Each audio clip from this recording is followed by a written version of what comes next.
Авыл мәктәпләрендә укучылар саны кими, әти-әниләр балаларын район үзәкләренә йөртә. Шул сәбәпле Орша районы Урта Пошалым мәктәбенә ябылу яный. Мәктәпләр бетү, авыл бетүенә китермәсме. Эфирда таяну ноктасы тапшыруы, студияда Алмаз Гафиятов исәнмесез. Хәерле кич, мөхтәрәм кунаклар, кагыйдәләр белән таныштырып үтик. Алда яңгыраган фикергә мөнәсәбәтне каршыгыздагы төймәләр аша белдерә аласыз. Кызыл килешмә билгесе, яшел килешү һәм ак нейтралитет билгесе. Шунда ситуация җитди, монда инде безнең күп кенә тапшыруларда да әлеге мәсьәлә хакында сөйләделәр һәм тамашачыларга бераз аңлату өчен әйдәгез әле безнең телеканалга чыккан сюжеттан үзек тәкъдим итик, аннары сөйләшүне дәвам иттерербез. Урта Пошалым авылы Оршадан 12 чакрым ераклыкта урнашкан. Бүген монда 70 хуҗалык исәпләнә, 160 кеше яши. Авылның горурлыгы 9 еллык мәктәп. Белем йортының башлангычка калу, авылның яшьләрен югалту ихтималы зур. Мәктәпне оптимальләштерергә мөмкиннәр. Эш шунда ки, монда нибары 17 бала укый. Кайбер классларда 1 бала. Мәктәп бетсә, авыл бетәр ди халык. Минем инде бала шушы мәктәптә укый, ул бер үзе генә башлангычтан бирле инде. Аның инде менә бердә башка коллективка килеп керәсе килми. Шушындай матур здание була торып, ничек берничә без балаларыбызны лесхоз мәктәбенә төшерергә тиешсең әле. Мәктәбең бетте, стратегиң бетте, ул авыл юк. Инде бу безнең авылда кибет тә юк хәзер. Менә шундый хәлләр, Марат әфәнде, бу бит инде бары тик әлеге авылга кагылышлы гына мәсьәлә түгелдер. Бу тулаем республика күләмендә карарга кирәкме моны? Бу күптән килә торган проблема, ул оптимизация дип атала. Ул оптимизация күптән бара инде, 10-15 еллап. Хәзер мәгариф өлкәсе кеше башыннан финанслана. Ул нормативны Мәскәү төшерә, бюджетны шуның белән бирә ул. Инде республика үз көченә карап, ул нормативларны киметәләр, ләкин акчасын үзе түләргә тиеш. Бусы бер яктан. Икенче яктан килгәндә, авылларда андый кичкенә мәктәпләр тоту мантыйкка сыймый. Мәсәлән, без укыган заманда безнең мәктәптә 1000 бала укыйды, Искешәй Мирза мәктәбендә, анда 10 авыл баласы укыйды. 2 зур интернат бар иде, һәм ул бик кичел мәктәп иде. Чөнки балалар саны аз булса, класслар саны аз булса, анда яхшы педагоглар тотып булмый, ана нагрузка юк. Физик белән химикка нагрузка юк, алар берләшеп бер укытучы физикада, химиядә укытырга тиеш, ул лаборатория эшләрне эшли алмый ул кадәр. Физик яктан мөмкинлеге юк, анда укытуның сыйфаты булырга мөмкин түгел. Шуңа күрә бу 70нче елларда булган авыл сайын урта мәктәп төзү ул бик ялгыш политика булды. Ул юл белән барырга кирәкми иде. Ул дөньяда булмаган хәл. Сез нинди генә кино карасагыз да, анда мәктәп автобуслары йөри. Америка кебек зур илдә дә, Европада да мәктәпләр зур булырга тиеш. Һәм район үзәгендә 2 татар мәктәп җиткән интернат белән, аның берсе татар мәктәп булырга тиеш. Һәм район үзәкләрендә киресенчә урын җитми. Бу проблема да бар. Мәктәп төзергә кирәк район үзәгендә. Мәктәп төзү турында сүзләр бара, ләкин өлгермиләр төзергә. Менә бу кешеләр артында. Авылда урыннар буш. Чөнки халык сизә, 1-2 бала белән яхшы тотып мәктәптә, анарга нагрузка юк, анда сыйфатлы белем алып булмый. Шуңа күрә алар үзләре дә районга бирә. Ул Илектән мәңгедән килгән проблем бул инде күптән хал ителгән. Аннан соң икенчесе мәктәп, татар мәктәбен авылга бәйләргә ярамый. Һич ничектә. Ул авылга бәйләнмәгән татар мәктәбе. Татарча укыту өчен шартлар тудырырга кирәк. Бүген көндә мин сезгә әйтәм, мәсәлән, Чүпрәле районы мәгариф министрлыгы аны күбрәк тә белә торгандыр. Казанның бер мәктәбе кадәр отчет бирә. Калган районнарда шул ук. Бөтен районның отчеттагы балалар саны Казанның бер мәктәбенә тигез. Мәгариф министрлыгы вәкилләренә сүз бирегә, Марат әфәнде. Аннан соң авыл бетүе мәктәпкә һич бәйләнмәгән. Авыллар бетә эш юкка күрә. Халыкка эш юганда. Монысы аерым мәсьәлә, моның хакында сөйләшербез. Клуб төзиләре дә авылны саклыйбыз. Ничек ханым, менә шунда да татар авылларында мәктәпләр ни өчен бетә икән? Менә сез сәбәпләрен нидә күрәсез? Һәм шулай ук еш мөрәҗәгать итәләрме ул мәсьәлә буенча? Өлешчә килешәм, өлешчә килешмим кайбер мәсьәләләрдә. Бу тенденция әлбәттә бар. Кызганычка каршы татар мәктәпләре кимеп бара һәм без аны ел саен бит инде мониторинг бара. Ләкин оптимальләштерү процессы дигән нәрсә ул хәзер масштаблы түгел, ул юк дәрәҗәсендә. Ул инде 14-15 елларда бик көчле булган. Хәзерге вакытта мәктәпләр, татар мәктәпләренең бетүе яки ул балалар биткәнгә күрә, яки бу уку елында балалар биткән һәм киләсе елларга, алдагы елларда балалар бар булганга күрә вакытлыча туктатылып торган.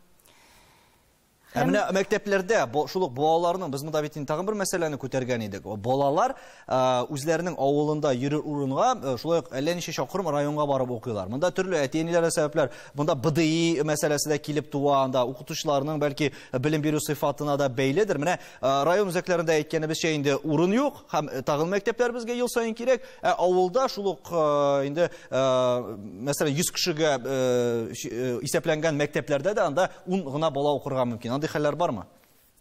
Әлбәттә бар, һәм бүгенге белем бирү системасы алдына шундый бурыч куела. Кайда гына яшәвенә карамастан, бала бер тигез сыйфатлы белем алырга тиеш һәм һәр яклап үсеш өчен аңа мөмкинлекләр тудырылырга тиеш. Һәм моның өчен әлбәттә күп эш эшләнә. Республика күләмендә дә федераль проектларга катнашып та авыл мәктәпләре өчен күп эшләнә. Мәсәлән, безнең республика 4 федераль проектта катнашып, аның 7 чарасы аша татар авыл мәктәпләренә бүгенге көндә технология, информатика, тормыш иминлеге нигезләре буенча 200-дән артык мәктәпкә материаль техник база яңартылды.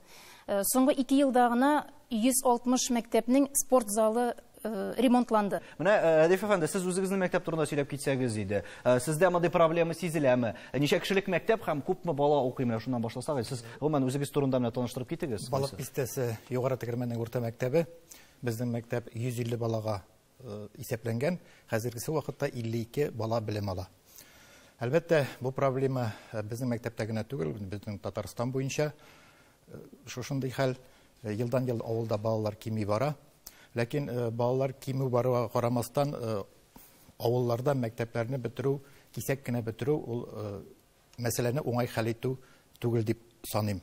Аннары соң безнең мәктәпләрдә, авыл мәктәпләрендә, аз комплектлы мәктәпләрдә белем дәрәҗәсе башка мәктәпләрдән, зуррак мәктәпләрдән бер дә ким түгел, чөнки укытучылар бөтен булган мөмкинлекләрдән файдаланып белемне бирәләр, һәм аның нәтиҗәләре, мәсәлән, бердәм дәүләт имтиханнарында чагыла, безнең укучыларыбыз 80-90 бал җыеп югары уку йортларына керәләр, димәк аларны яхшы белем бирәләр дигән сүз.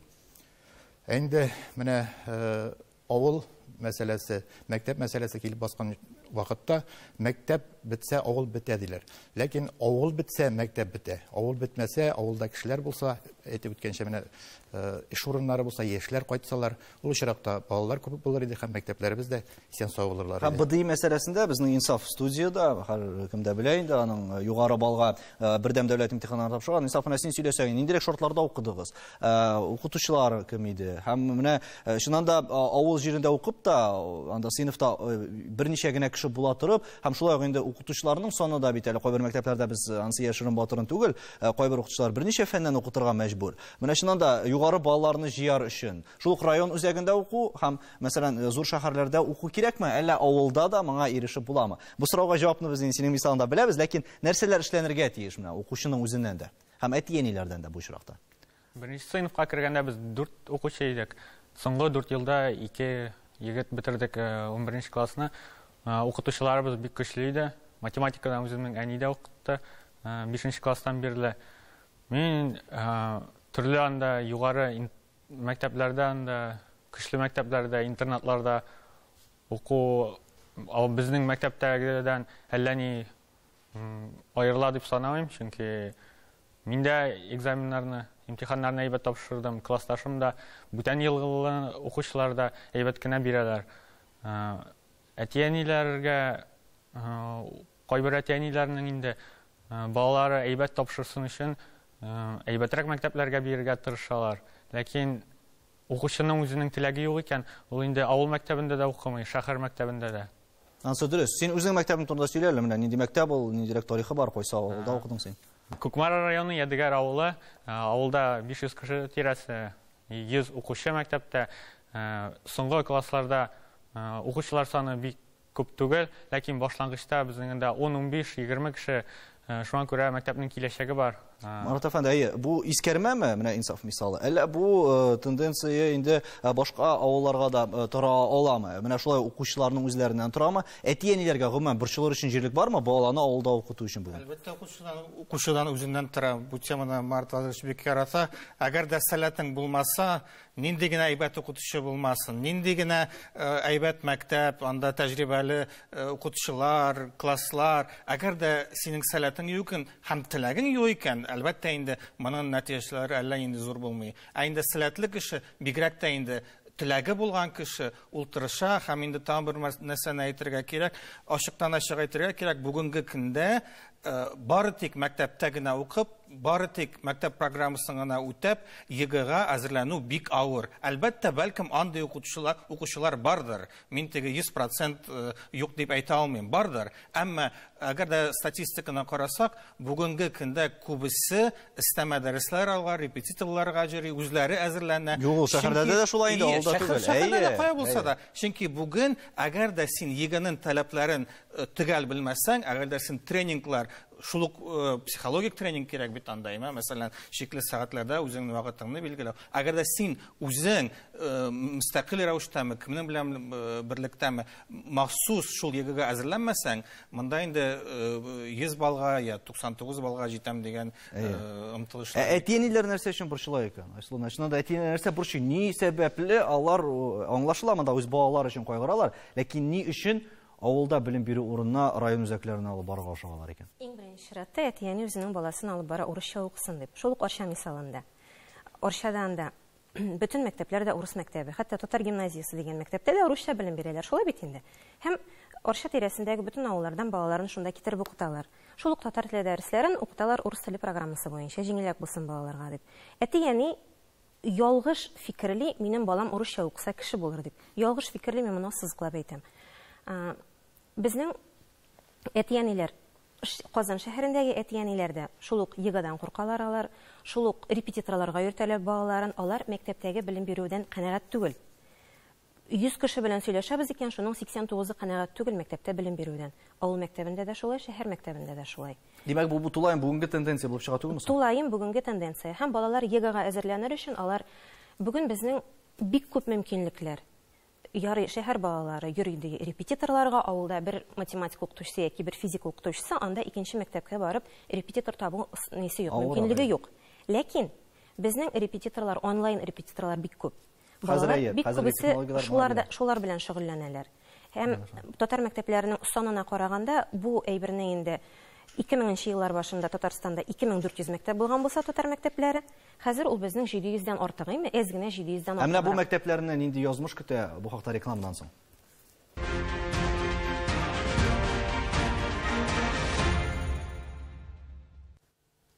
Татарстан Яңа телеканалында Тояну нокта тапшыруы. Без бүген менә бу урта пошалым мәктәбе мисалында татар авылларында мәктәпләр бетәме юк дигән сорауга җавап эзлибез. Айсыл, реклама кадәр сөйләшә башлаган идек. Ләкин монда бит чылбыр кебек бер-берсенә бәйле түгелме? Менә Марат абый әйтте, мәктәпләр бетүгә бәйле түгел, авылларны бетү дип. Ләкин әгәр дә аңлашыла, эш юк икән, инде яшьләр килми икән, әгәр дә мәктәп тә юк икән авылда, ни өчен әле яшьләр тагын өстәмә рәвештә уйланырга мәҗбүр була түгелме монда? Ни өчен мин авылда калып монда яшәргә тиеш дигән. Шуңа да бәйле түгелме ул? Шул ук авылдагы яшәүче хатын-кызларның бик күбесе мәгариф системасында хезмәт куя. Мәгариф системасында да бюджетта эшләргә мөмкин, балалар бакчасында эшләргә мөмкин, һәм эшләргә мөмкин медицина өлкәсендә. Әгәр мәктәп юк икән, клуб юк икән, фельдшерлык пунктлары гына инде хәзер аның эше әйберләр юк икән, кешеләр эшләми. Терлекчелектә эшләрләр иде. Хәзер безнең бик күп җирләрдә зур фермалар төзеп куйдылар, анда бер-ике генә кеше хезмәт куя. Шуңа күрә эш юк. Марат әфәнде, менә системаны сез әйттегез, менә федераль дәүләттән һәр кеше баш санын саныйлар дип. Кем контрольдә тота менә бу авыллардагы мәктәпләрнең язмышын? Аны югарыдан, мәсәлән, шул ук Мәскәүдән күзәтеп торалармы? Әллә Татарстан хәл итәме? Финанс министрлыгы. Алардан торамы ул? Әллә монда башка мәсьәләләр һәм сәяси аспект та бар түгелме соң? Финанс министрлыгы турыдан-туры Мәскәүгә буйсына. Финанс министрлыгы ул республика буйсынмый. Аларның бюджет бүлеге Мәскәү куйган, Мәскәүдән зарплата алалар. Казанда гына түгел, районнарда да шул ук хәл. Турыдан-туры Мәскәү тикшереп тора, күпме бала бар, бөтен бюджетне Мәскәү билгели.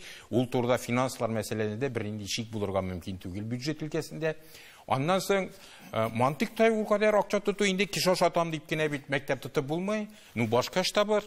Башка җиргә китеп эшләр. Бүген көндә технологияләр шундый. Мәсәлән, безнең авылның 6000 гектар җире бар. Герман технологияләр эшли, тулысынча бөтен җирдә.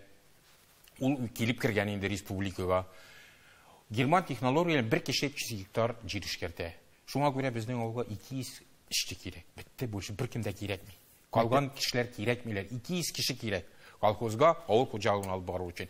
Біздің ауылда башқа әйбірлер жоқ. Мәселен, Европа елдерін алсақ, онда кылбасаларны Казанда ясап сатмайлар, или Мюнхенде ясап. Ол ауылдан келе.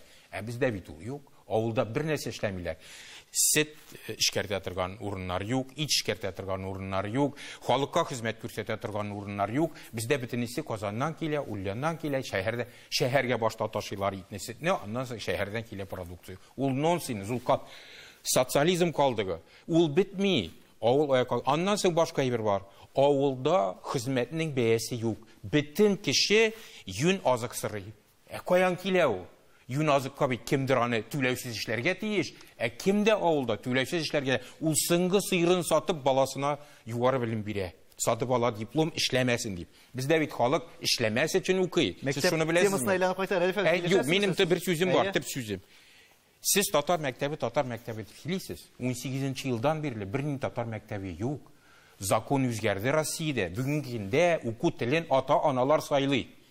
Муниципалитет сайламый, мәктәп сайламый, мәктәп директоры сайламый, ата-ана гариза яза. 1-нче класска кергәндә нинди телдә укырга телим дип, һәм 5-нче класста яза нинди укырга телим. 10-11дә рус телендә уку мәҗбүри. Шуңа күрә татар мәктәбе дигән сүзне онытыгыз. Рәдиф әфәнде килешәм икән. Менә сез шулай авылда эшлисез, хезмәт куясыз. Сез турыдан-туры бу тема белән бәйле. Сезнең мәктәпне татар мәктәбе дип әйтеп буламы бүген? Әлбәттә, татар мәктәбе дип әйтеп була.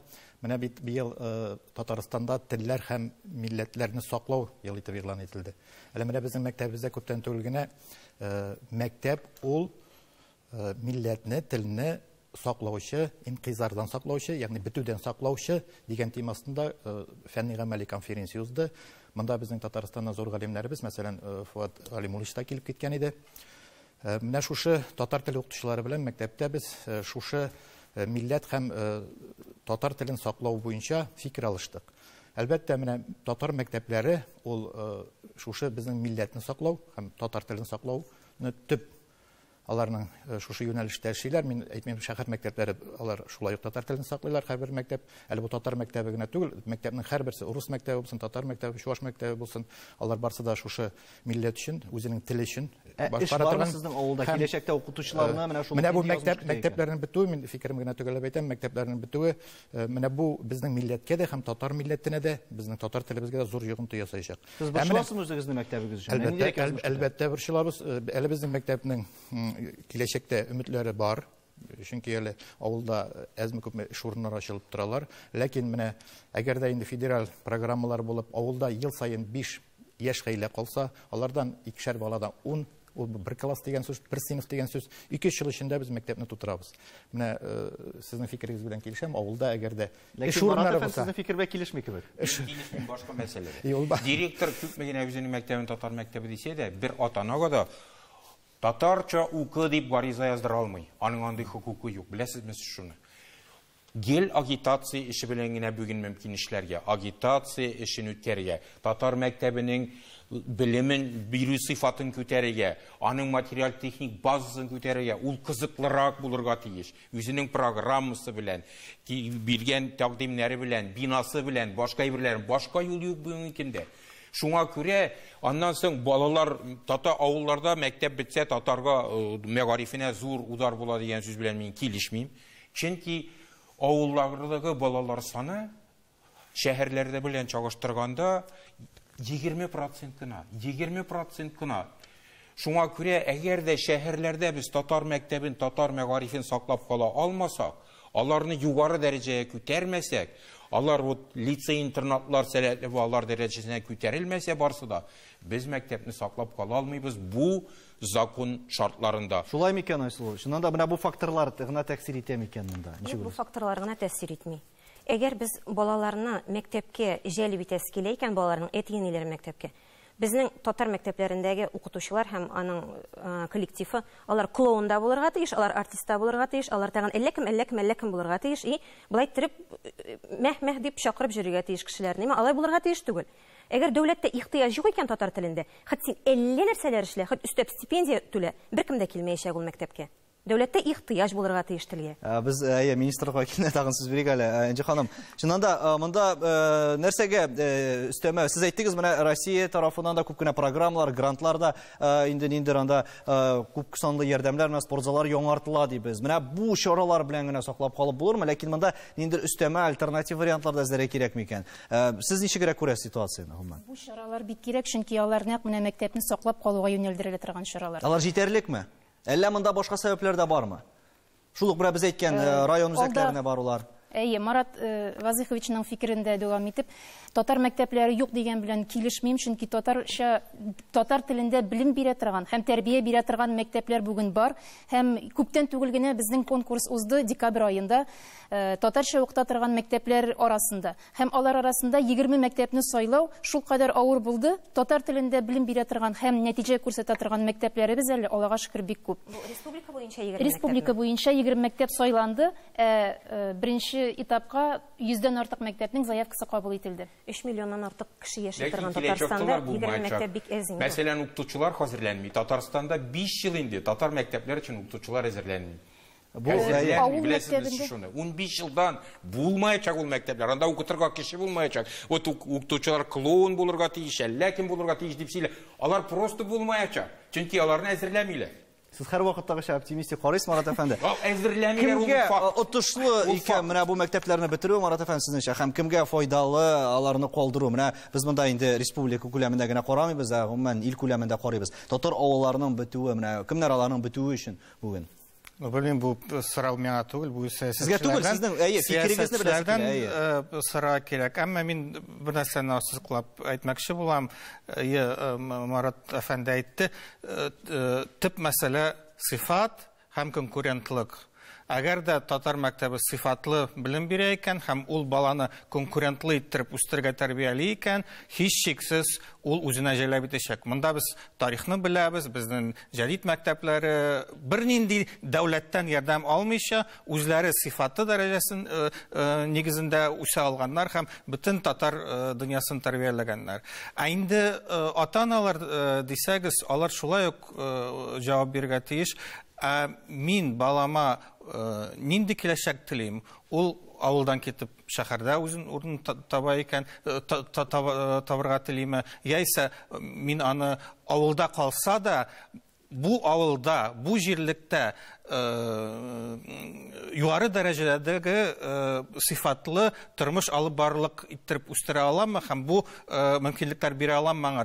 Менә шул сорауларга җавап бирергә тиеш. Чөнки без беләбез, безнең илдә генә ул 100%-ка якын балалар мәктәпне тәмамлый 11нче классны һәм 90% югары йортларга керә. Бөтен дөньяда бар тик 15% кына балалар. Безнең тенденция шундый, авылда булган югары белемле балалар була. Соңгы киемен сата, соңгы балаларын, ләкин балаларын барыбер югары йортына кертергә тели. Анда кергәч бит, алар менә тарихка, физикага, математикага керәләр, алар физик булып китәләрме? Юк, алар бөтенләй башка өлкәләргә китәләр. Шуңа күрә бәлкем безгә урта теге профессиональ белем юнәлешен арттырырга. Сыйфатлы микән? Менә шунда да инсаф килешәсеңме? Бүген авыл җирлегендә яшәп, син инде яшьтәшләрең белән аралашасың, хәзер югары уку йортына да кердең, анда шулай ук башка авыллардан килүчеләр бардыр. Бүген авыл җирлегендә сыйфатлы һәм шуннан да конкурентлы белем алып буламы? Безнең группада 27 кеше һәм шуның 4-се бугай авыл җирлегеннән килгәннәр.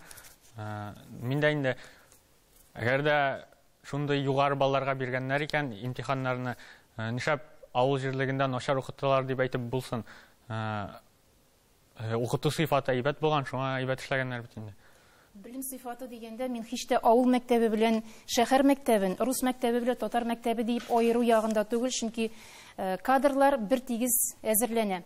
Алар 3 елга бер тапкыр белем күтәрү курсларында укыйлар һәм аларны беркем дә аермый, алар бер үк дәрәҗәдә шул курсларны узалар.